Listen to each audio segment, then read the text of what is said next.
So hello बालकों, शुरुआत करते हैं क्वेश्चन नंबर 23 ऑफ वेक्टर से। क्वेश्चन नंबर 23 ऑफ वेक्टर से।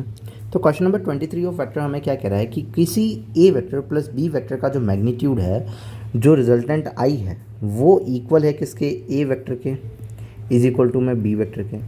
अब ये यूँ कहना चाह रहा है कि अगर मेरा वेक्टर जो है वो एफ वेक्टर हो या फिर ये भी हमारा एफ वेक्टर हो, क्योंकि दोनों है ही इक्वल, देन ए माइनस बी वेक्टर में बी इक्वेट टू, मतलब कि कैसे इक्वेट हो सकते हैं। तो सिंपल सी बात है कि भाई रिजल्टेंट जो है वो भी उन दोनों के बराबर बराबर आ रही है। तीन चीज़ें मैंने याद रखवाई थी। तीन चीज़ें मैंने याद क्या रखवाई थी कि मैंने बोला था कि यार या तो 90 हो, या तो एंगल फिर कितना हो, लिख लेते हैं 2 मिनट। ये हो जाएगा 120 एफ वेक्टर, और ये एफ वेक्टर, ये भी एफ वेक्टर, और ये हो जाएगा 60 डिग्री का F vector, and then this one is also an F vector. अगर ऐसा 90 का हो तो इनकी रिजल्टेंट जो होती है वो 45 पे निकलती है, बीच वाले एंगल से निकलती है, और √2 एफ हो जाती है, तो वो उस वेक्टर के सेम सेम आ रही है। हाँ, तो और अगर दो वेक्टर इक्वल हो तो उनके बीच से जो निकलने वाली जो रिजल्टेंट होती है वो क्या आ जाती है, नॉर्मली एफ वेक्टर के बराबर आ जाती है। और 60 डिग्री पे होती है तब वो कितनी आ जाती है, √3 एफ आ जाती है। भाई इस कंडीशन के हिसाब से इसने बोला है जो रिजल्टेंट है वो ए वेक्टर और बी वेक्टर के बराबर बराबर है।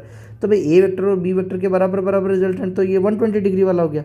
तो अपनी जो रिजल्टेंट है वो एक्चुअली कहाँ है भाई, वो अपनी जो रिजल्टेंट है ये मान लो बी वेक्टर है, ये मान लो तुम्हारा ए वेक्टर है। अब तुम्हारा ए वेक्टर और बी वेक्टर जो है वो इक्वल है किसके, एफ वेक्टर के, तो ये भी किसके इक्वल है, एफ वेक्टर के इक्वल है।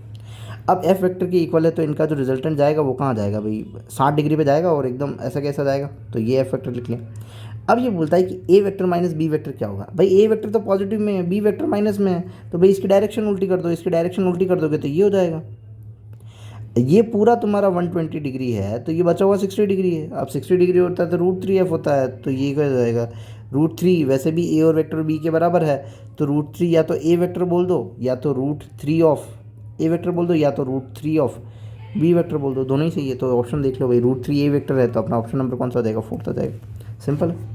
ये तो एंगल से खेलना होगा कि यार एंगल से कैसे बता सकते हो। अगर नहीं, ऐसा नहीं करना है तो ए प्लस बी वेक्टर रखो, ए प्लस बी वेक्टर से तुम्हारा पूरा उसको सॉल्व करो, cos थीटा की वैल्यू आएगी, cos थीटा की वैल्यू तुम्हारी 120 आएगी। नेक्स्ट ए माइनस बी वाला वेक्टर में रखो, और थीटा की जो वैल्यू होगी वो कितनी रखो, 120 रखो, तुम्हारे ये आंसर आ जाएगा √3। दोनों साइड से कैसे भी कर सकते हो, वो तुम्हारे ऊपर है। So if you like then subscribe. Thank you.